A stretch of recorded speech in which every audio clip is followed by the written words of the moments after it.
Nós temos no evangelho de hoje essa reclamação ou esse escândalo por parte desses homens, dizendo: porque tu, sendo apenas um homem, tu te fazes Deus. A questão é que Jesus não é um homem se fazendo Deus. Jesus é Deus que se fez homem, não é um homem querendo ser Deus. É Deus que quis ser homem. E esse é o grande escândalo daquele templo, daqueles homens, e é o grande passo da fé até hoje, acreditar que Jesus de Nazaré é Deus que se fez homem, muito mais do que um homem se elevando a Deus, né? É o próprio Deus que veio e está ali, daquela forma, daquele tamanho, daquele jeito, com aquele vocabulário, com aquelas opções, né? Com aquele jeito de ser. E esse é o escândalo nosso. Até hoje é assim. Até hoje, para nós que temos a fé, existe uma tentação que é uma imagem de Deus, uma imagem de Jesus que não corresponde ao Jesus das Escrituras. Eu tenho certeza que você, de vez em quando, se assusta com certas pregações e com certas utilizações do nome de Jesus. Com certas pregações, com certas utilizações da fé. Em nome de Jesus se faz o quê? Então, aquilo que se faz em nome de Jesus expressa uma imagem de Jesus que aquela pessoa carrega com ela. Nós somos quantos os que temos fé, não é? Somos quantas as denominações religiosas, cristãs. E em nome desse Jesus se faz o quê? Em nome desse Jesus se propõe o quê? Então, o ser humano carrega consigo, a priori de tudo, talvez, né? Uma imagem de Deus, uma imagem do sagrado, uma imagem da salvação e do Salvador. E para algumas pessoas isso é intocável, irremediável e não está aberto à negociação. E aí a gente vai lá e pega o nome de Deus, o nome de Jesus e faz qualquer maluquice com aquilo. Por quê? Porque não é possível que Jesus não seja diferente das minhas próprias ideias. Não é possível que Jesus não seja alguém diferente dos meus preconcebimentos. É por isso que tem tanta maluquice, vulgaridade, né, esquisitice, extravagância em nome da fé, em nome de Cristo. É por isso que tem um Jesus para cada gosto. Não é isso? Porque é difícil se descolar dos nossos preconcebimentos. Aqueles homens do templo, eles tinham sua boa vontade, eles tinham seu esforço por Deus, pela religião, ninguém pode negar isso. Eles tinham seu temor à lei, não pode isso, não pode aquilo, ninguém pode negar isso. Mas na cabeça deles não entra que Deus seja esse homem que diante da adúltera não vai tacar uma pedra na cabeça dela. Como assim Deus não taca uma pedra na cabeça da mulher que cometeu adultério? Se Deus existe, ele taca a pedra na cabeça da mulher que comete adultério, gente. E aí vem Jesus e ele é Deus na terra e não, Deus não taca a pedra na cabeça da mulher que cometeu adultério. E isso não entra na cabeça deles. Então vão tacar pedra em Jesus. Porque o Deus deles é o Deus das pedras, né? E a gente vai vendo isso ao longo do mundo. Os apegos, as imagens fantasiosas, né? Por exemplo, nunca antes, né, como hoje, o Deus do poder e o Deus do dinheiro. Se Deus existe, é óbvio que ele é o Deus do dinheiro, da riqueza, da prosperidade, não é isso? Se Deus existe, claro que ele é um Deus que dá o mundo para nós. Então nós precisamos de uma igreja que pregue isso, de um pregador que pregue isso, nós precisamos de alguma coisa que seja isso. E esses homens tropeçaram em Jesus, por quê? Porque Jesus é diferente daquilo que eles imaginavam. O evangelho de amanhã, por exemplo, se a gente fosse ter, não vamos ter. A missa amanhã às 6h, nós vamos ouvir o trecho da passagem da Escritura, um pouquinho para frente, né? Onde Jesus foi convidado para um jantar na casa de Marta, Maria e Lázaro. Os irmãos que convidam Jesus para agradecer o que Jesus tinha feito por Lázaro. Lázaro agora está vivo e eles estão devendo uma janta para Jesus, né? É de bom tom. Aí Jesus vai lá. E diz o final do evangelho, né, que eles agora decidem que eles têm que matar também Lázaro, porque por causa de Lázaro, foram a Betânia muita gente para ver Jesus e também Lázaro. E por causa de Lázaro, muitos agora estão acreditando em Jesus. Mas aí no evangelho de amanhã vai ter essa frase aqui. O que faremos com esse homem, com Jesus? Ele realiza muitos sinais. Veja, nenhum deles assim, é um sem vergonha, é um picareta, pagou para o menino ficar dentro do túmulo 4 dias. Isso é combinado, isso é ensaiado. Não estava morto nada. Não, eles sabem que Lázaro estava morto, eles foram no velório. Diferente desses golpes que tem por aí, o aleijado lá da piscina de Betesda. Não, isso foi combinado, esse menino nunca foi aleijado, não. Eu joguei bola com ele até esses dias. Você deve ter pago aí para ele R$100 para ele deitar ali e fazer de conta que é aleijado. Não, eles sabem que o aleijado é aleijado, sabem que o Lázaro estava morto. E aí eles vão dizer: o que vamos fazer? Ele faz muitos sinais. Se deixamos que ele continue assim, fazendo esse tanto de sinais, todos vão acreditar nele. E virão os romanos, destruirão o templo, nosso lugar santo, o templo, e a nossa nação. Aí Caifás vai ter a ideia genial. Mas vocês são bobos, hein? É melhor um morrer por todos. A gente mata ele e resolve tudo. Então veja, o nosso templo e a nossa nação, os nossos costumes, os nossos apegos. Então, se Deus existe, e existe, eles acreditam que Deus existe, Ele é um Deus desse templo e daquele modo de ser templo, onde só eles, os fariseus e os saduceus, poderiam vender ao templo o boi, o cabrito e a pomba dos sacrifícios diários que se fazia ali, né? Onde só eles, os fariseus e os saduceus, poderiam vender o pão ou o trigo com o qual se faziam os pães da propiciação para o templo. Então, se Deus existe, Ele é um Deus desse tipo de religião aqui, ó. E nós não estamos disponíveis que Deus não seja desse tipo de fé. E tem que morrer quem diz que não é assim, quem vai revelando que não é assim. Então, se Deus existe, Ele é um Deus que ama sobre todas as coisas, não o ser humano. Ele ama o sábado. E onde já se viu fazer milagre em dia de sábado. No Evangelho de João, todos os problemas de Jesus com os fariseus é porque no Evangelho de João as obras de Jesus, os 7 sinais de Jesus, são feitos em dia de sábado. Então, se Deus existe, o Deus que existe não cura em dia de sábado, porque sábado é dia de descansar, não é dia de fazer milagre. Então, meus queridos, dar um passo na fé, se abrir a Cristo. O ser humano busca a Deus, né? Nós estamos aqui uma hora dessa fazendo o quê? Buscando a Deus. Mas a tentação de escrever, desenhar, esculpir um Deus à minha imagem e semelhança e adorar a mim mesmo, só que fora de mim, me adorar no espelho, ela é constante, ela é para sempre. E é por isso que a gente precisa do Evangelho e do testemunho dos santos e santas de Deus. Quando a gente escuta certas pregações, ou vê certos modelos de cristianismo, a gente poderia se perguntar: se isso aí der certo, se alguém acreditar e abraçar isso aí 100%, disso aí sai um São Francisco de Assis? Disso aí sai uma Madre Teresa de Calcutá? Disso daí sai uma Santa Teresa? Disso daí sai um São Pedro, um São Paulo, um Santo Inácio? Disso daí sai o quê, se isso aí der certo?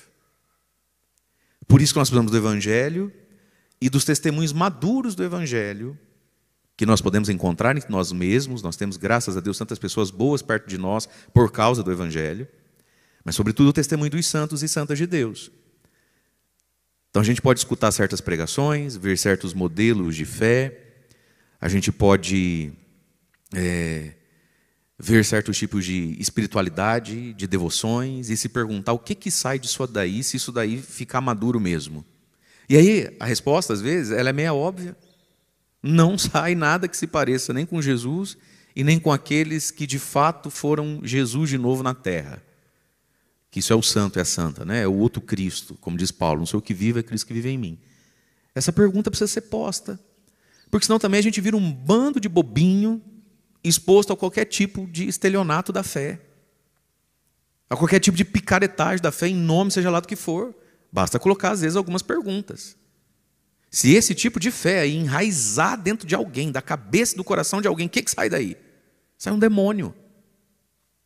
Sai um narcisista de último grau. Sai o que daí? Sai um abobado, sai um idílico. O que sai daí? E aí então querem apedrejar Jesus. E aí Jesus vai dizer: se eu não faço as obras do Pai, não acrediteis em mim. Mas se eu as faço, mesmo que não queirais acreditar em mim, acreditai ao menos nas obras, para que saibais e reconheçais que o Pai está em mim e eu estou no Pai. Jesus aqui foi até carinhoso e paciente conosco, né? Se vocês não querem acreditar, tá bom, não é que precisa acreditar. Mas acredita ao menos nas obras. Veja, queridos, Deus é bom conosco, né? Deus vai nos dando os elementos da fé. Jesus está dizendo para esses homens, se vocês não conseguem acreditar no que eu falo, sei lá, eu falo alto demais, vai ver que eu dou muito grito, é isso? Não quer acreditar no que eu falo? O que eu falo é meio rebuscado, o que eu falo não é do jeito que você gostaria de ouvir, não tem muito a ver com a sua cultura. Tá bom, querido, acredita ao menos nas obras. O que você vai fazer com as obras que eu faço? Não consegue acreditar direito a partir do meu discurso? Tá, mas o aleijado que está andando, o que a gente faz agora? Não é? A mulher que ia ser apedrejada, você não consegue acreditar na explicação do que eu dou, por que não deve apedrejar? Tá, mas o que a gente faz com a mulher que ia ser apedrejada, não foi apedrejada e agora virou uma criatura maravilhosa? Olha a mudança que aconteceu na vida dela. O que a gente faz com isso? Acreditai ao menos nas obras. E Deus deu a Jesus, dá ao Evangelho muitas e muitas obras. Quanto a fatos, não há argumentos, né? Então, gente, uma das virtudes da vida é a nossa capacidade de mudar de ideia e a nossa capacidade de mudar de afeto. A gente às vezes diz assim, meu santo não bate com o santo dela, eu não vou com as fuças da fulana. Aí você pega e fala, mas por quê? Não sei. Padre, não sei, pergunta difícil, não sei, não gosto. Tá bom, não gosta, não sabe nem explicar por que não gosta. Ok, isso pode acontecer com qualquer um de nós. Mas aí a pessoa, que você não vai com as fuças, começa a ter, ou ela tem, né, obras. Obras do Espírito Santo, obras do Evangelho, obras da fé. E aí, você continua não indo com as fuças? Você é fucinhenta, hein? Tá doido? Mudar de ideia, mudar de afeto, mudar de predisposição. Não é assim? É normal, às vezes, a gente não se sentir atraído por algo, por alguém, num primeiro ou num segundo momento. Mas chega uma hora que passa a ser dever mudar de ideia. Mudar de afeto interior sobre aquilo. Você vai morrer emburrado desse jeito? Não muda de ideia nunca. Né? Então, esse dar o braço a torcer, se não acreditais em mim, mesmo que não queirais, acreditai ao menos nas obras. E veja, meus queridos, para aquilo que a gente deve crer, para as mudanças que a gente deve fazer, Deus dá os elementos, as coisas vão se somando, né? A gente vai ponderando na vida. Eu acredito que todos nós, muitas coisas boas que a gente aprecia e tem como valor pessoal, e muitas mudanças que talvez a gente já tenha feito na vida, nenhuma delas foi da noite para o dia. Tudo foi uma soma de coisas, a gente vai ponderando as coisas, a gente vai somando as coisas, né? A gente vai pondo na balança e vai concluindo que isso é bom, nunca mais eu abandono, isso é ruim, nunca mais eu faço, não é assim que se pensa, não é assim que se diz, não é assim que se comporta, não é assim a educação de um filho. Quantas vezes você não precisa dizer, mamãe não falou? Teu pai falou, não falou? Aí, ó o que aconteceu. Por que não escuta o teu pai? Por que não escuta a mamãe? Não é assim? Adolescente, não é assim? Mas a Tati, a Pati, a Nath. Tá, filho, a Tati, a Pati, a Nath. Mas te ajudou? Olha o que deu. Agora o que faz? Né? E a pessoa ela vai evoluindo através do que escuta, através das obras que vê e das coisas que experimenta. E, meus irmãos, a gente precisa pegar tudo que a gente tem visto e já viu, tudo que a gente escutou e tem escutado, e tudo que a gente já experimentou, e ir definindo algumas coisas na nossa vida. Tem gente que não avança nunca. Você conhece gente que nunca saiu do lugar? Ela vive em aberto. É normal você ter assuntos em aberto na sua vida. É normal você ter dúvidas. Mas é próprio do ser humano, é próprio do adulto, é próprio da pessoa de fé, fechar assuntos, concluir assuntos e seguir em frente. Você no seu corpo deve ter algumas cicatrizes. Uma ou outra aí, você deve ter alguma outra marquinha. O que é isso aí? É algo que doeu, é algo que se abriu, mas é algo que fechou. Imagina se ficasse aberto para sempre. Não pode ficar aberto para sempre. Uma ferida, os pontos que você deu. Fecha e segue em frente. A nossa vida com Deus também é a mesma coisa. Tem hora que eu estou em dúvida se vale a pena ou não vale a pena ser de Deus, vale a pena ou não vale a pena. Todo mundo tem um monte de perguntas se vale a pena.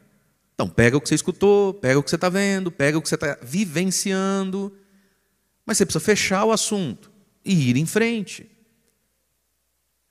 Assim, não é insuportável conviver com quem não fecha as coisas? e não vai em frente? Não é muito difícil conviver com quem não sabe terminar um assunto? Não é assim? Seja numa conversa mesmo, seja ao longo da vida. Tem gente que não termina certos assuntos. Aí você fala assim, ai fulano, mas de novo esse assunto? Tipo, vê o que você quer desse assunto. A gente já falou disso, já ouviu disso, já chorou isso, já riu isso. Vamos concluir isso, vamos cicatrizar isso, cristalizar isso e vamos dar um passo para frente na vida. Então Deus vai dando os elementos para nós, meus amados, naquilo que a gente vê e viu, escuta e escutou, e naquilo que a gente vai vivenciando. E aí a gente vai concluindo que não adianta mais reclamar, não adianta mais se iludir, não adianta mais esperar tal coisa, não adianta mais coçar certas histórias. Você não decidiu ir para frente? A vida ela é feita de algumas resoluções. E sim, as cicatrizes ficam, mas ter uma cicatriz não é ter uma ferida aberta. Não é? E a gente precisa decidir, às vezes, aí, o que a gente mais quer da vida. O que eu mais quero da vida? O que eu mais quero é seguir em frente, ser santo, ir para o céu, ser amigo de Deus. Ou o que eu mais quero da vida é que alguém sinta a dor que um dia eu senti. E é por isso que a igreja, mãe e mestra, tem sua sabedoria. Deixa eu te dar uma notícia. Ninguém vai sentir a dor que você sentiu. Só um é capaz de sentir a dor que você sentiu. Deus que se fez homem em Jesus. E é por isso que na sabedoria da igreja tem uma sexta-feira santa por ano para a gente ir lá dar um beijo nele e ser beijado por ele. Ali está quem consegue sentir porque sentiu em si a sua dor. Na cruz, Jesus não é que sentiu a dor de um crucificado só. Por óbvio, sentiu as dores de um crucificado. Na cruz, Jesus sentiu a dor do mundo. Nas dores que ele sente, porque prego na mão dói, porque espinho na cabeça dói. Aquele homem na cruz, aquele ser divino, verdadeiro Deus, verdadeiro homem na cruz, sentiu as minhas dores. Está na palavra, ele levou sobre si nossas dores, minhas dores. Então existem dores do Mário Augusto Sartori Júnior, do Padre Mário, que eu preciso entender que ninguém vai sentir. E que eu tenho que parar de querer que alguém entenda essa dor e sinta essa dor. No máximo você acolhe, alivia ela um pouquinho para mim, porque ela é minha. Mas alguém sentiu essa dor, esse alguém é Cristo. E mais do que beijá-lo uma vez por ano, né, na cruz, a gente pode comungá-lo sempre que tem uma missa. Então se tem alguém que entende da minha dor, porque sentiu ela, essa dor foi sentida nele, ele sentiu essa dor. Quais são as dores da sua vida? Que são só suas. Dores da existência mesmo. Do filho que dá trabalho, dos sonhos que não se realizaram, da doença que não foi curada, dores da alma, da existência humana, que eu olho, me compadeço, mas não consigo sentir porque não é minha, é sua. A gente parece que precisa, parece não, a gente precisa, né, de um companheiro para isso. E esse companheiro é Cristo.